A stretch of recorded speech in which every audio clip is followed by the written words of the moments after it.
Soyez bénis, grand frère Boigny. Les jeunes gens de Côte d'Ivoire vous remercient. Soyez loués, grand frère Boigny. Les jeunes gens de Côte d'Ivoire vous remercient. Chers Ivoiriens, mes chers concitoyens, chers frères et sœurs, mesdames, mesdemoiselles et messieurs, je suis Ahmed Kofi Zarour, citoyen ivoirien, président de Agir pour la Côte d'Ivoire, organisation de la société civile. Depuis près de 2 ans, nous avons écouté attentivement les différentes couches sociales de notre pays, dont les jeunes, les femmes, les travailleurs, les paysans, les chômeurs, les démunis, les femmes et les hommes acteurs de notre vie économique et sociale, mes proches et ma famille. Nous nous sommes rendus sur le terrain à la rencontre des populations en vue de toucher du doigt les réalités de leur vécu. Aussi, le moment d'agir pour la structuration d'une vision novatrice pour le futur de notre pays me paraît venu. Au regard des préoccupations exprimées, des attentes nombreuses, des défis à relever qui sont ceux de nos concitoyens et sensibles à leur appel, j'ai décidé de formaliser mon engagement et de lancer très bientôt le mouvement politique dénommé Agir et me mettre au service de mon pays et de mes concitoyens en me présentant comme candidat aux élections présidentielles d'octobre 2020. En effet, depuis la mort du père fondateur de la Côte d'Ivoire moderne, feu le président Félix Houphouët-Boigny, notre père à tous, les Ivoiriens expriment le besoin d'un bien-être social, économique et politique qui, sortant des simples discours politiciens, impacte la population. Pas selon le désir des dits politiciens, mais selon la volonté des populations. Nous avons désormais un souhait sans ambiguïté.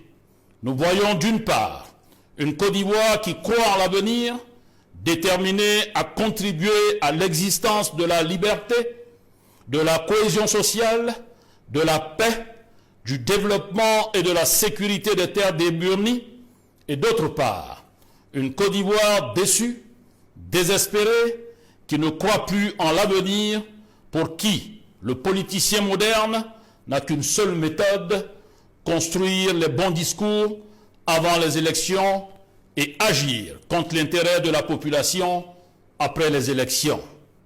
En octobre 2020, il ne sera pas question de voter contre qui que ce soit.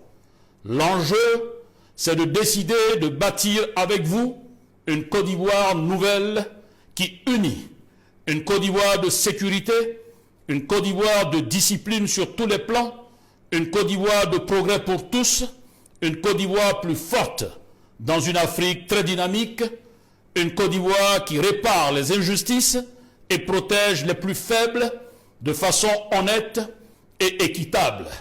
Une Côte d'Ivoire qui dépasse les clivages orientés contre ses valeurs et ses intérêts pour mettre en place les réformes qui marchent et qui conduisent à une vraie maturation de sa vie politique. Je souhaite que nous soyons à nouveau fiers d'être des Ivoiriens, grâce à notre unité culturelle, à nos valeurs, à notre travail, à notre hospitalité, à nos traditions. Je veux que nous soyons libres de créer, d'entreprendre, de développer, de réussir, quelle que soit notre différence politique, ethnique et religieuse. Nous naissons libres et égaux. Je veux que nous soyons solidaires, car la réussite de quelques-uns n'est pas celle de tous les Ivoiriens. Nous ne négocierons pas avec la corruption. Nous ne négocierons pas avec les actions contre la liberté. Nous ne négocierons pas avec la pauvreté. Nous ne négocierons pas avec le chômage des jeunes. Nous ne négocierons pas avec l'insécurité. Nous ne négocierons pas avec la souffrance de nos concitoyens. Nous ne négocierons pas avec la négligence du travail des paysans. Nous ne négocierons pas le dysfonctionnement profond dans le système éducatif. nous ne négocierons pas avec le rejet de nos valeurs fondamentales. Il me revient donc de prendre des engagements forts sur les piliers fondamentaux pour l'avenir de notre Côte d'Ivoire. Car il nous faut non seulement une transformation quantitative, mais aussi et surtout qualitative et inclusive. Il nous faut une transformation innovante au profit de tous, tant dans la répartition des richesses nationales que dans la protection des citoyens. Il nous faut donc agir pour construire ensemble une nouvelle Côte d'Ivoire, notre avenir. Ivoiriens, Ivoiriennes, mes chers concitoyens, ensemble, bâtissons une nouvelle Côte d'Ivoire dans la paix, dans la sécurité, dans la justice et le progrès pour tous. Pour ce faire, nous vous présenterons dans les mois à venir notre vision, notre projet de société et notre programme de gouvernement. Ceci repose sur 3 piliers fondamentaux que sont la reconstruction de l'unité nationale, le pilier 1, le renouvellement du pacte social, le pilier 2, et le renforcement de la compétitivité de l'économie, le pilier 3. Ces piliers sont articulés autour de 10 défis majeurs, qui sont 1.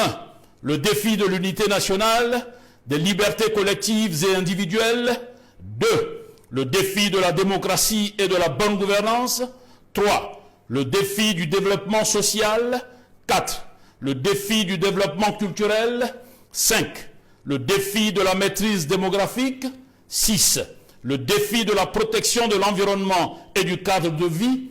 7. Le défi de l'éducation, de la formation et du développement du capital humain. 8. Le défi de la maîtrise de la recherche scientifique et du développement technologique. 9. Le défi du développement économique et de la relance de l'emploi. Et enfin, 10. Le défi de l'intégration régionale et internationale. Ivoiriens, Ivoiriennes, mes chers concitoyens, je suis convaincu qu'ensemble nous relèverons les défis de développement et de progrès pour une Côte d'Ivoire au service de tous, sans exclusive, dans la justice, dans la paix, dans la sécurité et pour le bien-être de tous, en offrant aux générations actuelles et futures une Côte d'Ivoire prospère. Que Dieu vous bénisse et que Dieu bénisse la Côte d'Ivoire. Je vous remercie. Soyez bénis, grand Pavois, les jeunes de Côte d'Ivoire vous remercie. Soyez loués, grand Pavois, les jeunes de Côte d'Ivoire vous remercie.